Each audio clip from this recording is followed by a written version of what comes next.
introduce yourself, kind of who are you? You've got a unique accent, which I love. So you can tell us about that. And yeah. Yeah, I'm a transplant from Jamaica. So I've really lived most of my life here. And, having come here, migrated here, it's really interesting, especially our conversation tonight, because I have different lens through which to look at life as it's unfolding before our very eyes. Mm-hmm. But for me, my background, I'm a psychotherapist, so I have marriage and family therapy. So I also have that, as a way of kind of looking my worldview is also through the whole psychology aspect of things. And I teach in psychology in the department at Trinity International University. So I have also used that as a framework of how to construct and try to use critical thinking in what I do. So I am that's one of my profession. I am a father and a husband, and for one wife for over 30 plus years. So I've really kind of lived my life, experienced a number of things, because I really have had my own share of some things that people are talking about today, and I'll share more about that later on. And so I have my own practice that's called the Helping Families Improve, where I work with families through counseling. But my main focus is on leadership. So it's helping leaders to become better at decision making, relationship management, and work performance. So I teach on emotional intelligence and leadership skills. So that is really where my wheelhouse have been for the last several years. And so that's a little bit about me that I hope will give a backdrop to some things I'll share tonight. And anybody from Arise that's watching, if you've been at our church for a long time, which back then our church was so much smaller, there's not a whole lot of you here, but if you were at our church for a long time, Kingsley actually came with his Helping Families Improve workshop and did a parenting workshop essentially at our church over the course of a weekend. Probably, what do you think, like 9 years ago? It was about 9-10 years. Yes, it has been a while. Like 9 years ago or so. And he came in and did a whole weekend conference on just how to be a better parent, right? We all want to be better parents. I wish parenting came with a manual, but it doesn't. So, all right. So for everybody jogging, that's just a funny thing to say. For everybody jumping on tonight, if you're jogging on, that's funny. For everybody jumping on tonight, do me a favor. And I know sometimes people pop on and off these conversations, and I can't make you do anything other than that. But I do ask, especially in a conversation like this, that you hear the whole thing. Because anytime you hear sound bites, somebody's going to get offended because you're going to hear one thing out of context of everything else. And so if you're not careful, what happens in these conversations is we want everybody to agree with everything we've said. And I'm pretty confident I'm going to offend all kinds of people by the time we're done tonight. Because that's my job as a preacher, is to call things that are incorrect into correction. And so we're going to have some fun with that. And at the same time, I hope we do it with a lot of love, a lot of emotional intelligence, which is that EQ that you see behind Kingsley's head there, and jump into that. Also, if you do stay till the end, we have two really cool announcements that I'm going to share with you very first. Some kind of neat things that we're doing at Arise on this subject that I think personally are really cool, that you won't hear anybody else say today. So you'll be the first ones to hear it, besides our staff and some of our church leadership. So, all right, so let's jump right into this, Kingsley.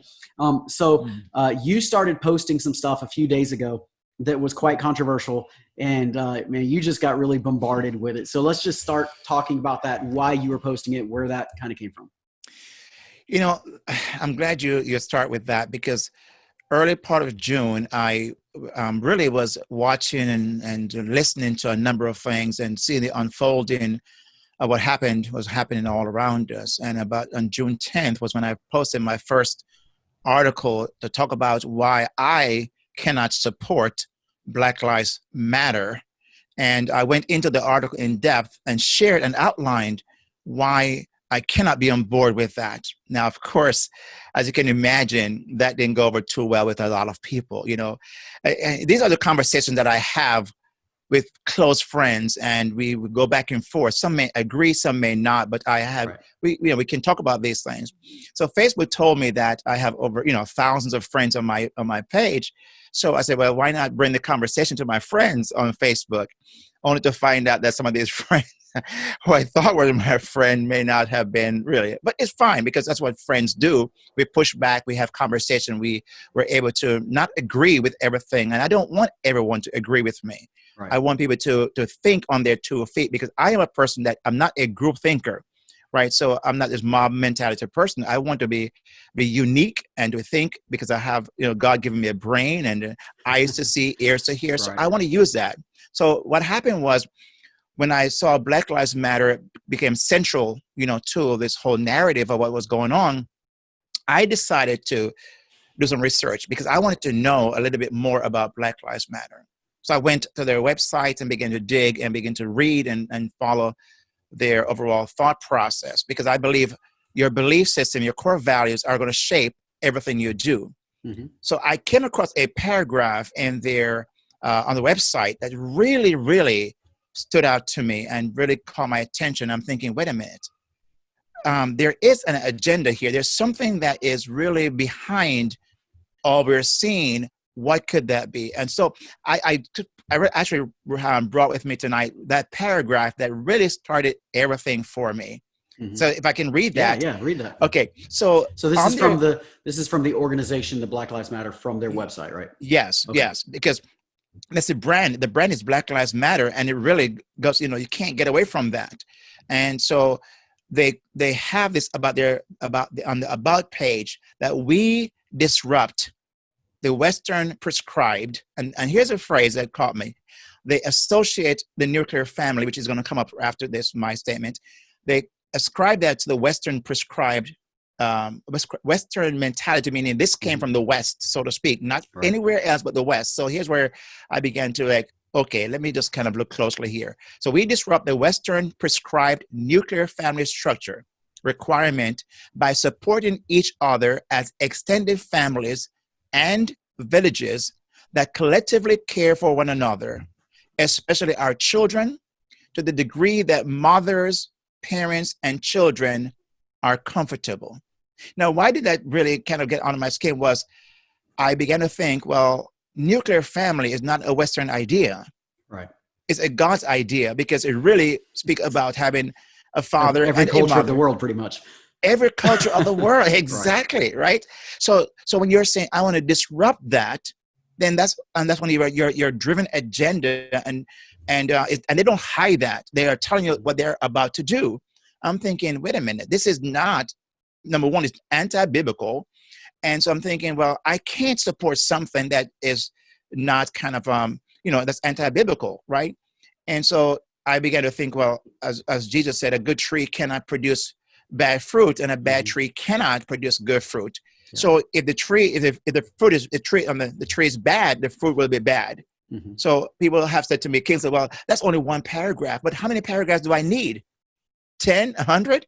Right? So I began to write and say, here is where I stand. And I mentioned that I am a Christian first who happened to be Black.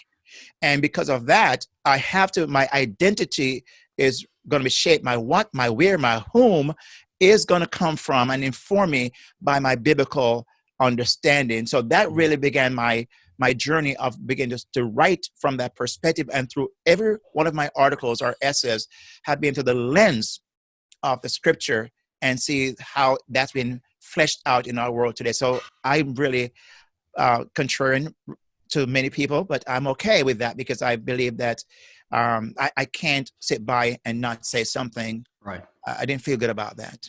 Right. Yeah. So you started saying all lives matter. So I want to back up real fast and give a perspective because I want people to hear my heart on it as well.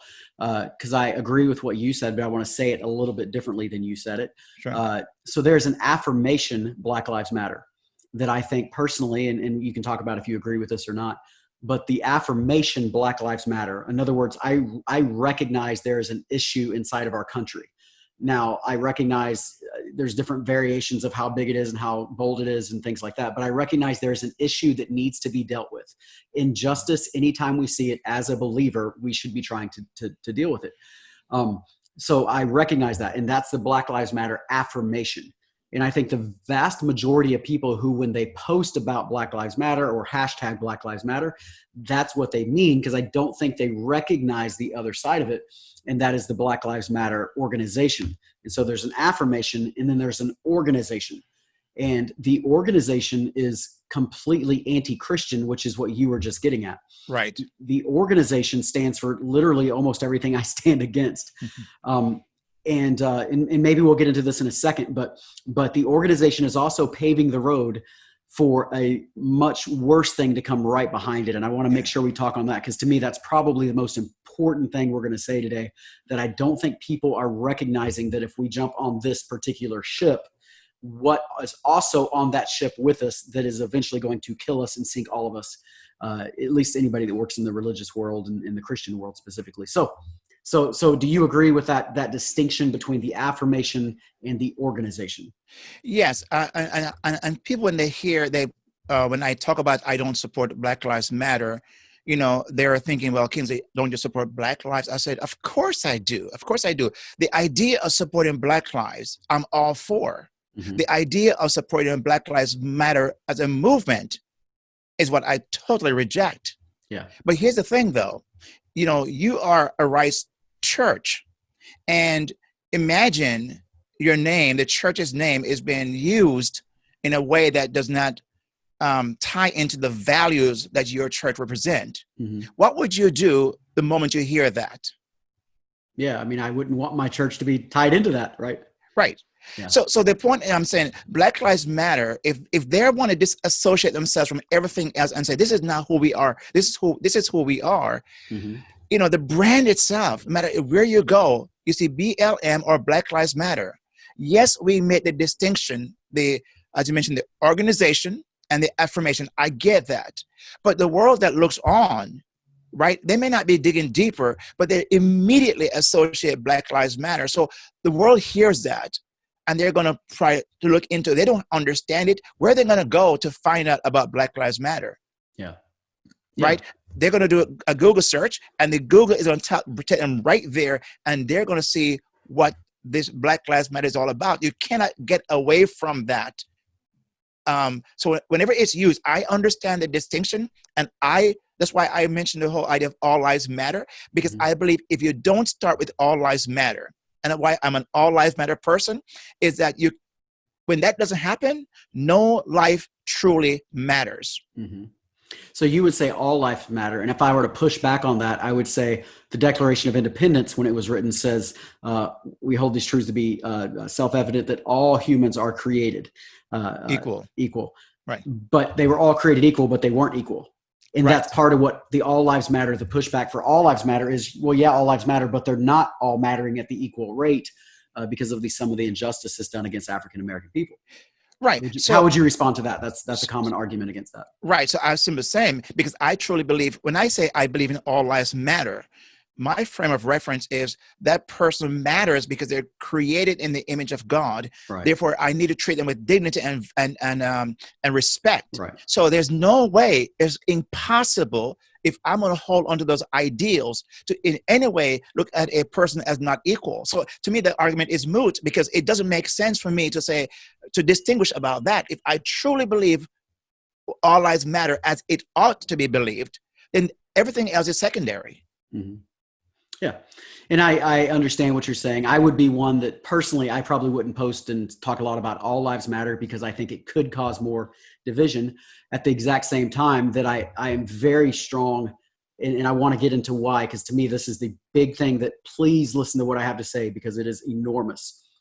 But the big distinction between the affirmation, Black Lives Matter, which we both agree on, in recognizing where there's injustice, we need to fix it. Where there's racism, we need to step in and solve it.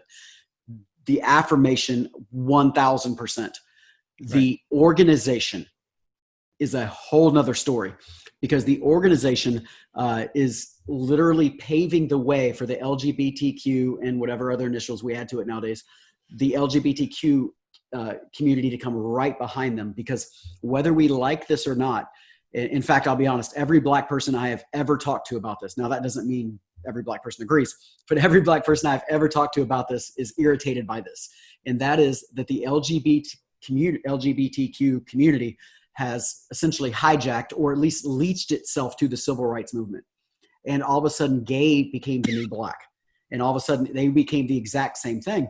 And, and some people say, well, it is the same thing. And I like how Dr. Brown said it recently. He said, if it's the same thing, then he pulled up a black person and said, well, you tell me, when did you come out as black? Right. It's obviously not the same thing.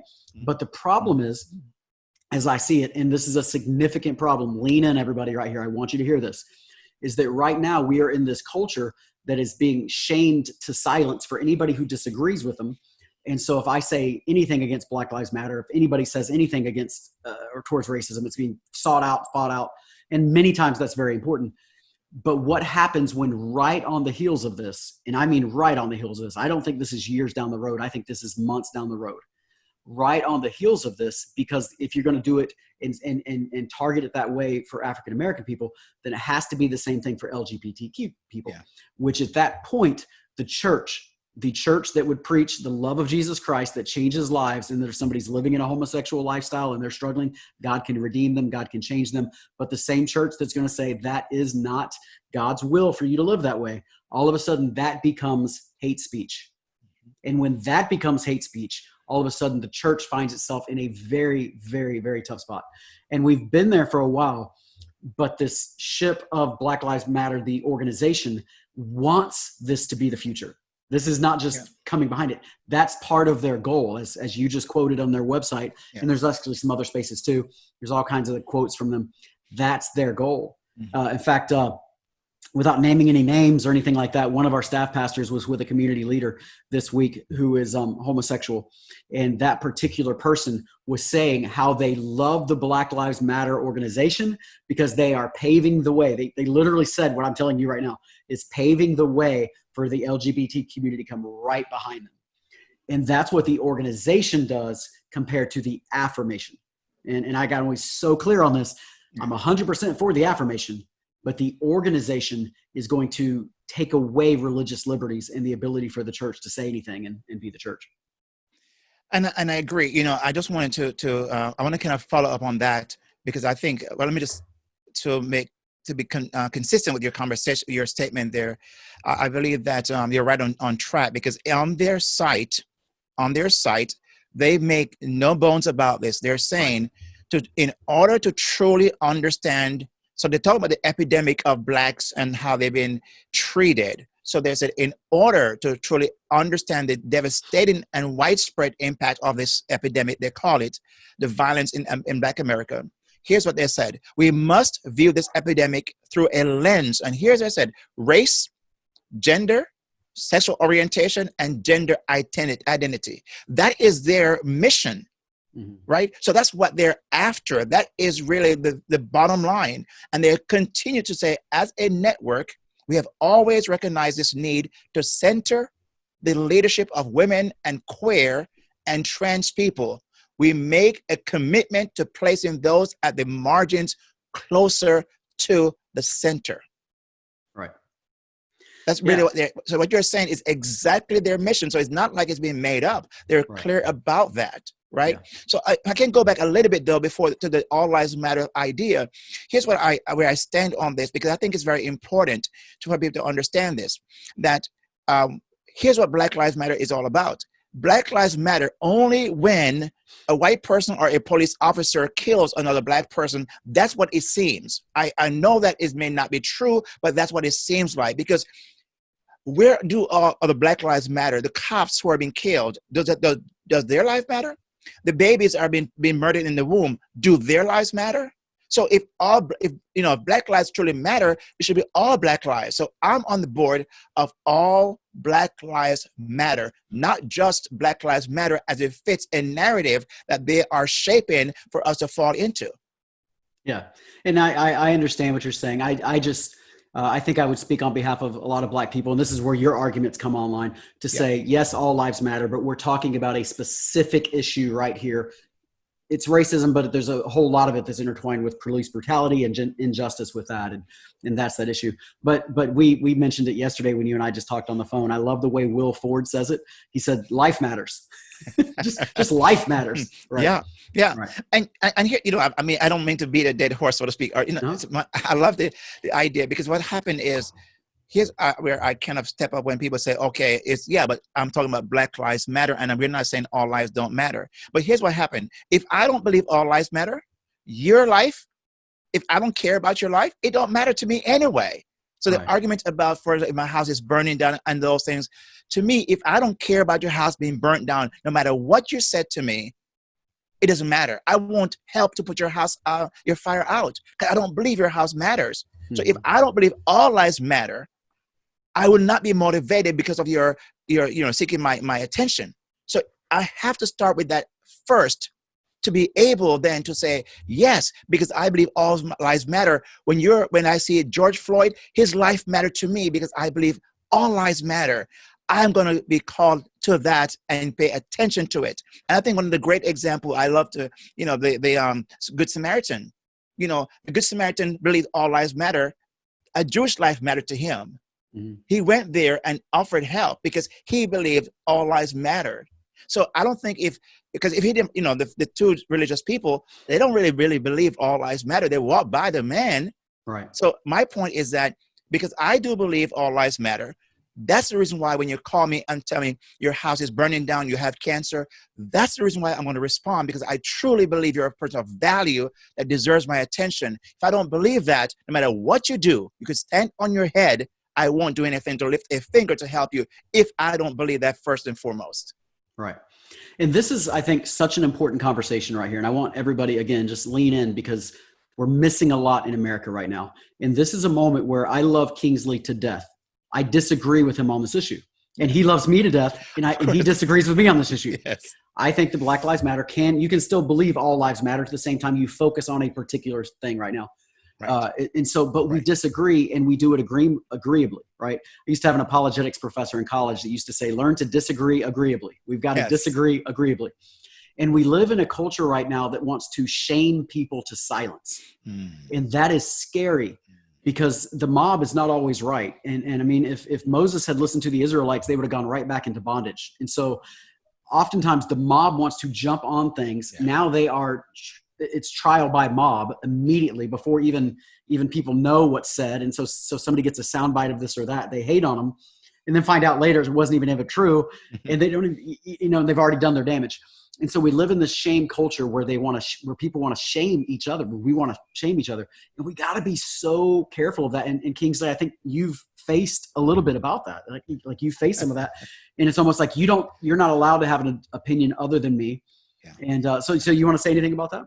Yeah, I'm glad you bring that up, because I mean, I love this idea, and I'm glad we're having this conversation, because this is demonstrating how we may disagree on parts of our, right, our whatever we're sharing, and we still love each other. Yeah. Because we're pushing and stretching each other and growing from this process, because I will learn some things from you and vice versa.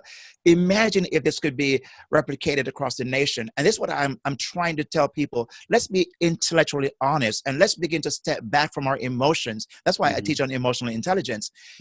Let's recognize our emotions, understand it, and manage it so we can get better results. That's emotional intelligence. So I'm saying we can disagree. Right? And it's okay, because that's how we learn, that's how we stretch, that's how we grow.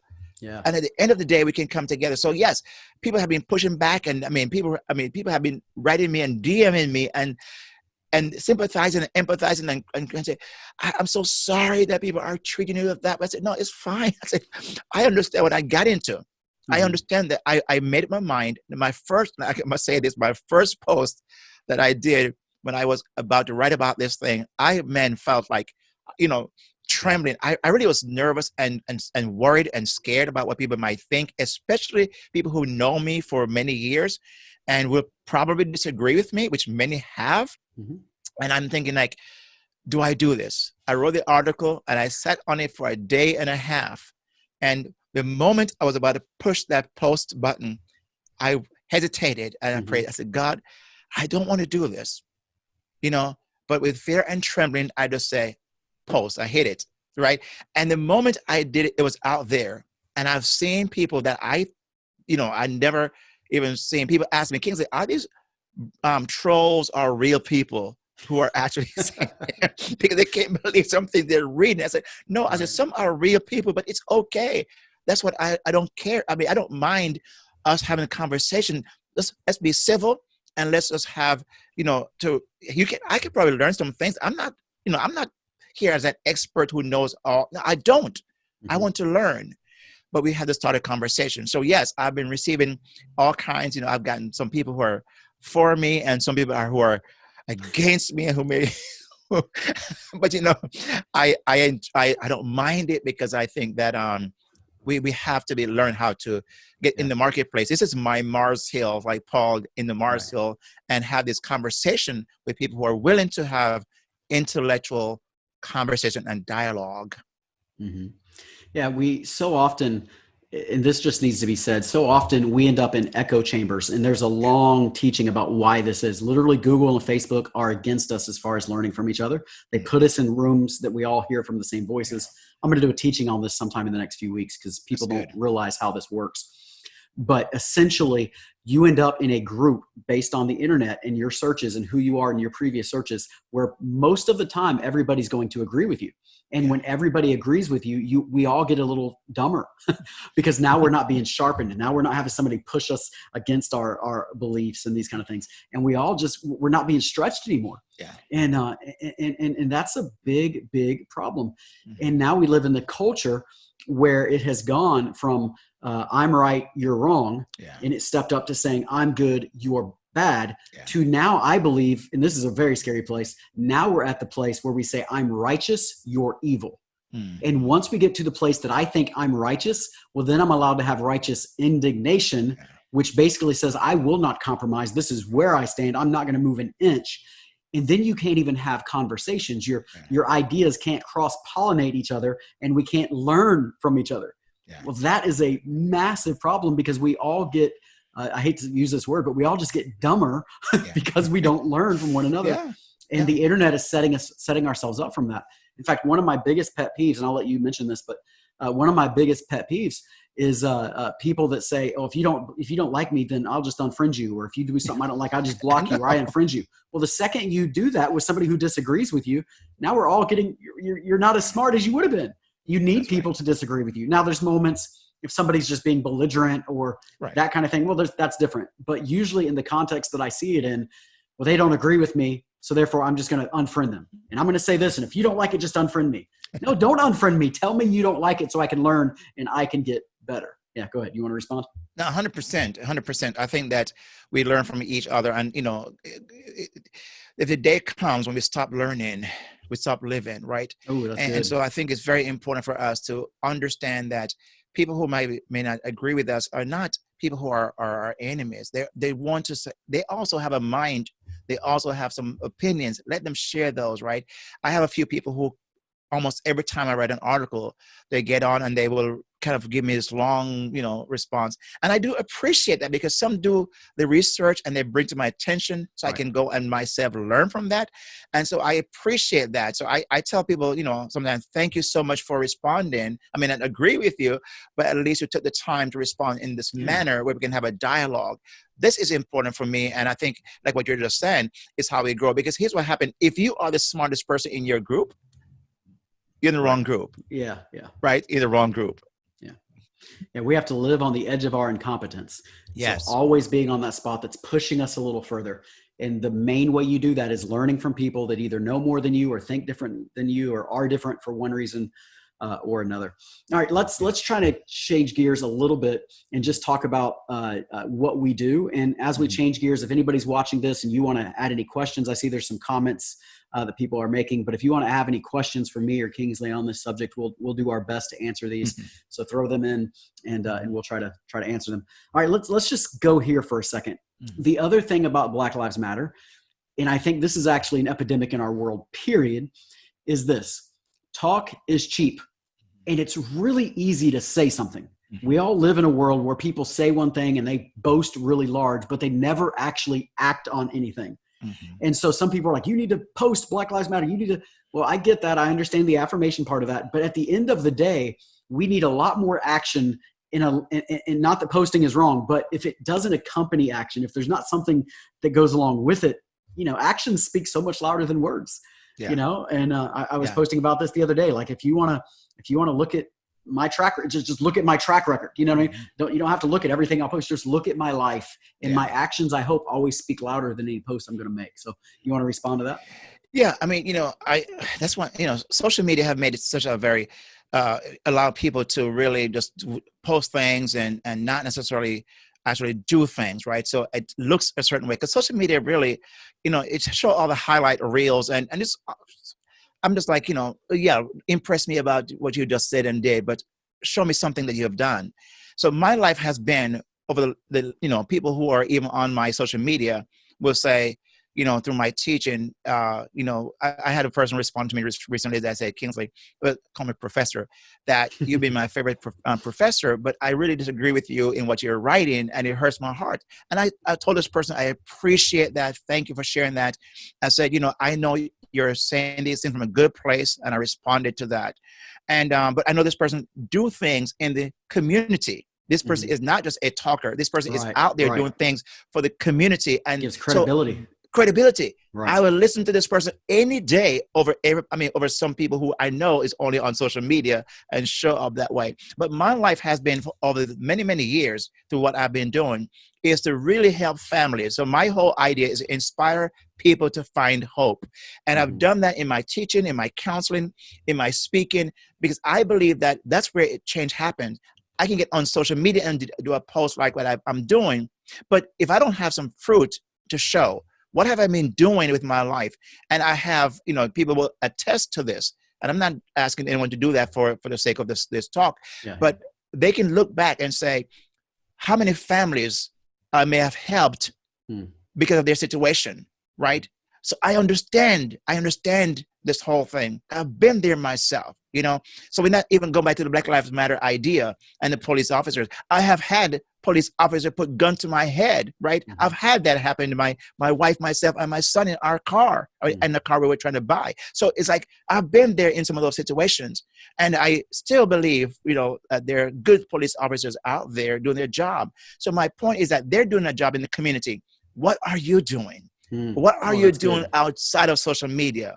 Show me those things. So when you are able to point and say, I'm out here doing these things, then I will listen to you and see you as credible.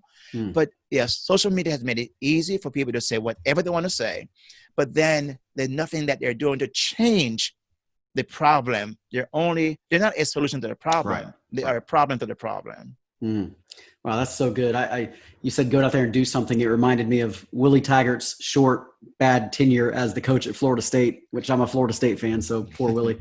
I was rooting for him, but he had a theme that first season that was do something, do something, do something.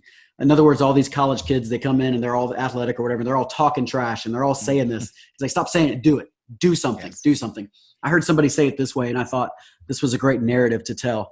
They said it's kind of like a child who's being abused by the father every night, right? They're being abused by dad every night. And you can go to the child and say, hey, I feel your pain. I agree that this is wrong. That doesn't help the child. Right. You can go to the child and you can say, I agree it's wrong and somebody should do something about it. You could go to the child and say, I agree it's wrong. Let's talk about it. Well, that goes to a certain extent. But at the end of the day, you have to say, I agree it's wrong. I'm going to help you to do something about it, right? That's the do something. Yeah. And that's why I think where even in this whole Black Lives Matter, what's going on right now, I'm thinking, well, what can we do? What solution do we bring to the table? And I'm a more solution-oriented person. So I look for, what can I do? Can I help a family? Can I help them to reframe something that may help them to better deal with an issue? Can I help them with some finances? What can I do? And maybe just one person, but to that one person, it means the world. If everyone do that one their part. So I think, yes, this whole idea, people out there, and I am for protest and against injustice. So I tell people many times, don't get me wrong, I believe in justice, but when you invoke the word justice, you better understand where you are appealing to, right? You can't put that and not have God in it, because you would not have no justice. So I say, well, because of that, I am a person who want to follow as best as I can. I mess up a lot. I don't hit it right. I want to make sure people understand this. I'm not perfect. I'm still trying to learn, and I'm on a journey. but I want to do my part to help. If I can help one person, one family, Yeah. and with some food and whatever case might be in a hard Whatever time it is, like yeah. this, that's much, much more productive for me than just writing social media posts and get on people's, post it and say all kind of stuff on there. Yeah, yeah, I completely agree. If you go back to that analogy, if I'm going to help the child who's being abused by their father, the child can't do it by themselves. Mm-hmm. They need me to step in with them. And here's the thing, we're all connected. So Yes. we tend to be divided by the world, and the church should be the place that's most connected because we have the unity in diversity, the unity around Jesus Christ in the diversity of the world. And so we should be the place most connected. We're often not, but we should be the place most connected because of Jesus Christ. And we need that connection that says, and this is what I preached a couple of weeks ago in my church, but we need the connection that says this is not a black issue. If it was a black issue, black people would have solved it already. Yeah. It's not a black issue, and it's also not a white issue. It's a human issue. Yeah. All of us, when we see injustice, Dr. King said, if you see justice anywhere, it's against justice everywhere. Yeah. Or I butchered that, but you get the idea. And so it's all of our issue. We all have to step in. We all have to do something about it. And at the end of the day, I'm a big believer in this, and this doesn't solve everything, but it certainly helps and gets it started to say, when I see injustice anywhere, I step in and solve it. And if everybody took that kind of mindset, you could eradicate a lot really quickly. Now, not all of it, because some things are bigger than that. And there's politics and there's things that are bigger and they're going to take a little more time. But how much injustice could I solve in my own world that when I see it, I stop it? When I hear somebody telling a racist joke or making a racist comment or saying something, and I step in and I stop it, that's when change starts to happen. And I agree, and that's why I go back to, I go back to the idea of because I believe all lives matter. I believe that you are a person who needs who ought to be treated with dignity and respect because you're creating an image of God, and the image of God is in you.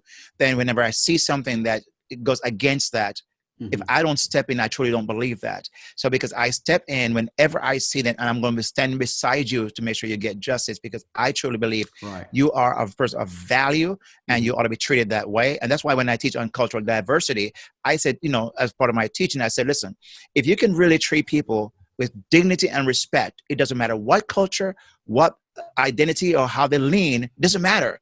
You will be able to deal with them in a way where it creates a unity and a sense of like, I belong here because you're treating me. And that's what everybody want to be treated that way. So if I start with that, then I believe everything else takes care of itself. Yeah. Yeah. And I want to throw this out here right now too, and let you react, which is a funny word for what I'm going to say. But right now we're in a culture that's reacting instead of acting. Yeah. And when we react, you're a family counselor, a psychotherapist, which means you teach everybody how to be psycho, right? Yes. you're a family counselor. And so you see this all the time. I've seen it many times. When people react, they almost always react poorly. Now, it's completely understandable to react. When if somebody comes and they punch me in the face or they abuse me, they whatever, it's completely understandable to react. But almost always, a couple of days later, I feel bad. I think, oh, I should have done this differently. We're in a culture right now that's reacting instead of acting. And I've tried to model this and going, listen, there's ways to implement the right steps without just reacting emotionally to everything comes up. And we got to be careful because that leads into that shame culture as well. It very much so. I tell people many times that reaction is never good. It's never good because, when you react, you're going to make mistakes. Because imagine, for example, you go to the doctor and the doctor prescribes you with some medication and call you the next day and say, hey, Brent, how did the medication go? Well, doc, I'm reacting to that. Good or bad? It's bad, right? However, if I said, oh, doc, I'm responding, I responded, it's really working, that's a good thing. So responding is a better way. But to get there, there's a gap between the stimulus, whatever triggers you, there's a gap between there and your action that really where you have to manage. That's why I teach on emotional intelligence and say you have to recognize your emotions. Now, it doesn't mean you're going to get it perfectly, but you have to manage your emotions and not let it manage you. When I wrote my book, The Emotelligent Leader, I had this in mind that leaders who are in reactive mode and don't have a culture of reactivity, they're going to have a lot of mistakes being made and hurt people all the time. So we have to learn to bring our emotions into subjection, and we can if we just pause, take a deep breath, and ask ourselves a question: what do I want to have as a result of this situation? A good result or a bad result? React will get you a bad result. So if we recognize our emotions, understand it, and manage it, which is not easy, it's easier said than done, but we can train ourselves to become more of a responder type than a reactor type. We will have better results in our families, in our relationships, and in our nation. That's so good. You're so, and I want to say this to you too, Kingsley, and everybody else watching. Here's the thing about the interconnectedness that happens. I don't do this as some kind of pity or some kind of just social issue or injustice. I also do it to say this: I need you. I need the Kingsley Grants in my life. I need the Black people, the Indian people, the Puerto Rican people, the Cuban people, whatever. I need you in my life. We are better because you're here. So this isn't some kind of pity, like, oh, I just feel sorry for somebody because they're abused. No, this is, we need each other because we're stronger together. When the different cultures come together, we're so much better. And I need you. And so all of my Black friends and Spanish or whatever else that's watching, if I ever offend you, don't run. Don't run. Come tell me. Let me deal with it. Even if I don't handle it the best way or whatever, let's talk it out. Let's work it out, because I need you. And if you're honest, I think you probably need me too, because that's the way the body of Christ works. We don't always have to agree, but we still need each other. 100%. And I think that's a great way to kind of frame that we do need each other, because when we do recognize that is where strength comes in unity. And we need a cultural diversity approach, because some ideas, how I view life, you may not view life that way. How I've experienced my experience, cultural experience, you may not have it. So I bring in a mix, and we can have, an Oreo cookie type of a mix. All right. If people have questions, jump in with questions. I don't know if this was a question or just a statement, but I think it's a good thing that I would just like to mention real quick. And Kathy, or Kathleen on Facebook, Kathy Squires, you said some people get so offended when you tell them or educate them on things they don't know. I just want to respond to that and say two things. One, anytime your brain is expanded, you almost always get a little bit of offense. Yeah. If you remember when you started learning algebra, it was frustrating and irritating, and you didn't understand any of it and made no sense until you understood it. Anytime you're expanding somebody's horizons, there's almost always going to be a tension. And that goes on every race, every color. It doesn't matter. You're teaching somebody something kind of new, and it's going to take a while for them to get it. And so don't give up. If they get offended, you don't get offended. And the other thing I'll say about this is right now I hear some of the conversations, and this may be controversial, but I'm just going to say it. I don't think there's conversations going on very much right now. Like you and I are having conversation. There's a whole lot of monologues going on right now, and they're calling it conversations, which is funny to me. But with the monologues that are going on right now, so many people sound angry. And when they bring it up, and I understand being hurt, but you sound angry. And if somebody comes at me angry, my natural tendency as a human being is to go, hey, back up, So just be careful the way things are said too. And I feel like right now there's a lot of things being said in anger. I don't think it's meant that way. I think people are angry. Yeah. And so things are being said that way. So I would throw that out too. Kingsley, you want to respond to that? Yeah. And if you want, it depends on what you want in return. So if you want a person to respond to you in a helpful way, an appropriate way, then coming at them that way will not be helpful, obviously. So if you want to, I always ask people sometimes, how do you want this to work out? Do you want at the end of the day that you're still together and standing side by side, or standing apart? If you want to stand side by side, how do you get there? Obviously, you have to adjust your tone, adjust, because people will say sometimes, it's not what is said, right? It's how it's said, and the how part is very important, right? But I believe it's both: is what is said and how it's said, right, that people are able to respond to. And I think when we work on that and adjust, and here's what I think I like what you just mentioned, because it's an important point. That sometimes we don't look in the mirror and start with ourselves, right? Because we might point a finger and blame everything and everybody else and say, they. Well, what about me? I'm a part of the equation. What's my role? Yeah. And sometimes it's to step back and say, could it be that my delivery is not being done properly? Could it be that I'm a part of this? And we are a part of it. We have to own our piece of the pie and not think that it's all somebody else. So when we are going to deliver something, we want to think about how we want it to be delivered to us, but also what's our outcome, our goal. That's so good. You can't bring peace until you have peace, right? Yeah. That's a Good. biblical principle. I have to scroll down a minute, see what else is here. I was scrolling up, but I just want to respond to this because I thought it was so good. Miss Deborah Jacobs, love you, miss you, telling you that last night. But she said we all have to be in agreement. I just want to say we won't find agreement on some of these things. Right. I understand what you're saying. You're probably in context to something we said in that moment. We're not going to find agreement on all this. Okay. It's not going to happen. All we can do, because there's never perfect agreement on anything, all we can do is do what we can to keep moving the ball forward. And, unity and uniformity are two very different things. And we need to fight together against these injustice, even when we don't agree on every topic. So. Yeah, I think you said it well earlier. You said we have to disagree to agree, and that's okay. That's shows our the sense that we're not clones. We're not robots. We're unique people, and we see things differently. So we have to disagree to agree. So I think you said it perfectly earlier. Yeah. All right. Jackie Garcia has this question. How do you respond to a believer who argues that biblically we should follow Caesar's rule and the government seems to be on board with the Black Lives Matter movement or organization, not just the affirmation? Wow. I think in that context where Jesus was asked, he said, give unto Caesar, which belongs to Caesar, and unto God, which belongs to God. Well, the question is that whose imprint is on you as a person? Right. Yeah.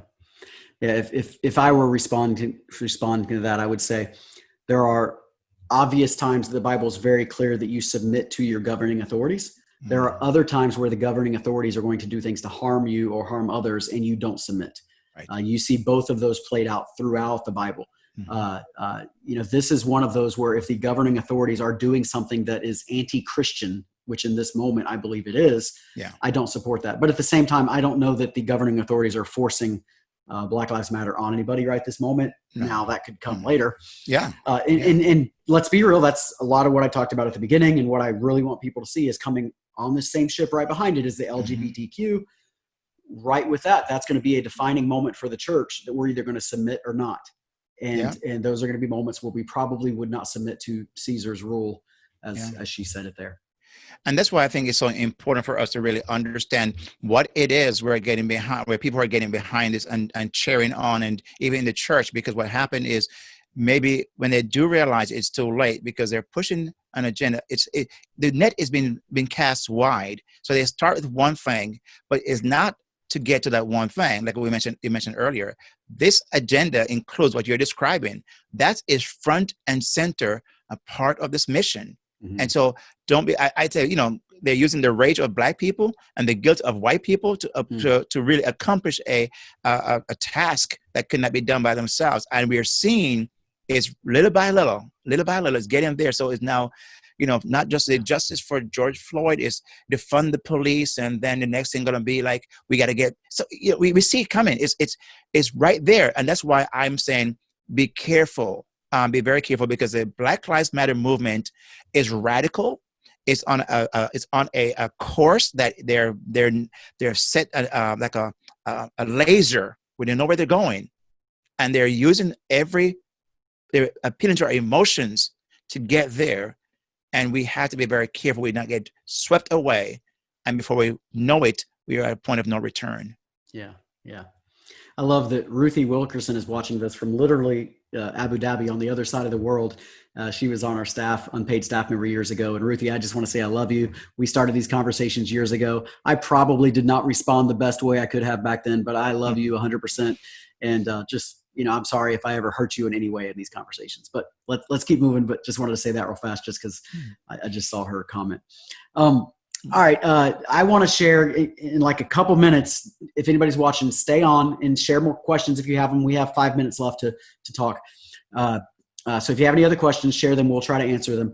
But I want to share something really cool at the end. So don't leave yet. Make sure you stay for this really cool announcement. You'll literally be the first people in our church to be able to hear this announcement. So with that being said, Kingsley, take like a couple minutes, 3 minutes or something. Tell us real quick about your book. So you got a book called the Emotelligent, it's hard for me to say, Emotelligent Leader, and KingsleyGrant.com. Just talk about that. Sure. So I wrote this book. It's called The Emotelligent Leader, Succeed Where Others Failed, and Become the Leader Everyone Loves and Wants to Follow. And I outline how to get there. And I talk about the essential traits of all leadership. And these essential traits are leadership is stewardship, relationship, partnership, mentorship, salesmanship, craftsmanship, and directorship. Those 7 ships, so to speak, that when leaders are able to embrace them, they're able to lead their family, lead their church, lead their organization much more effectively, because number one, they're going to be able to manage their emotions of their whole process, because that's where some leaders fail many times. Right. They do things out of emotionally driven, and so they make bad decisions. They mismanage relationships, and their work performance suffer as a result of that. So that is a track I'm on. I do a podcast, a weekly podcast called The Kingsley Grant Show. And it's available on every platform you can listen to a podcast on. And of course, as you mentioned, my website is kingsleygrant.com, where you can find my articles. You won't find these articles, more about leadership articles there, and my podcast also is posted there. And I'm on social media. Kingsley, I'm so happy to have a unique name. So I was able to grab all the social media, platforms as Kingsley Grant, and it's KINGSLEYGRANT. And so if you're ever interested into following and see what I'm doing, and, ever at times I can be of help to you, then you can reach out to me through those means. But my highest thing is to help people to become more emotelligent in life, because when you are emotelligent and become that way, the results of that makes you a better leader, but also a better person, because you're going to manage your emotions and not have it manage you. Yeah, that's so good. All right. So, and by the way, I love your name. I always have. Kingsley is like, if I have another little boy one day, I want to call him Kingsley. Such a great name. Kingsley Grant. All right. So 2 big announcements, unless somebody else throws in a question. So as we wrap up, 2 big announcements that both kind of concern this, that I think are really cool. I'll save the biggest one for the second one.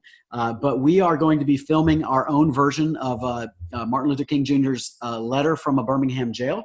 If you've never read that, it's incredibly powerful. It's really kind of his manifesto. As he got thrown into a jail in Birmingham, Alabama.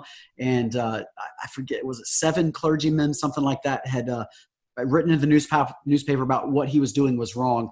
And he sat down in prison, kind of like the Apostle Paul or someone, and wrote out kind of his manifesto response to them. And it is powerful. Lots of the quotes that we use from Martin Luther King all the time actually come from that particular document that he hand wrote. We are going to take that and working behind the scenes right now and are making I don't want to say dramatized version, but a version where people are reading it with a lot of different people from all ages and ethnicities, all kind of working together to create this beautiful reading of Letter from a Birmingham Jail, which I think is going to come out really good. So watch for that. That'll come out probably in a couple of weeks. We got to do all the work for it, but that's what we're working behind the scenes. And we'll announce this in a couple of days on social media and then Sunday in church. But we actually just unanimously voted as a church board last week to start celebrating Juneteenth in our church. Like so many others, I had never heard of Juneteenth. As soon as I heard of it, I loved the concept. I loved the story of what it was. I'm like, that's something that needs to be celebrated every year. And so we made it a church holiday, a staff holiday. So the staff are off. It's a paid day off for the staff. And I just love that we're a church that's going to celebrate Juneteenth from this day forward. So both of those are 2 things that you'll hear about in the coming days and weeks, but you got to hear it here first. So, all right, Kingsley, I don't see any more questions for you or I. I think you did an outstanding job. Thank you so much for being a part of this conversation today. Thank you for having me. I love you, my friend, and I appreciate our long relationship we've had over the many, many years. And so it was a joy, a pleasure to be here with you. And thanks a million. Yeah. Next time I get down to Miami, we'll hang out. Definitely. Let's do it. All right. You stay on. I'm going to end this recording.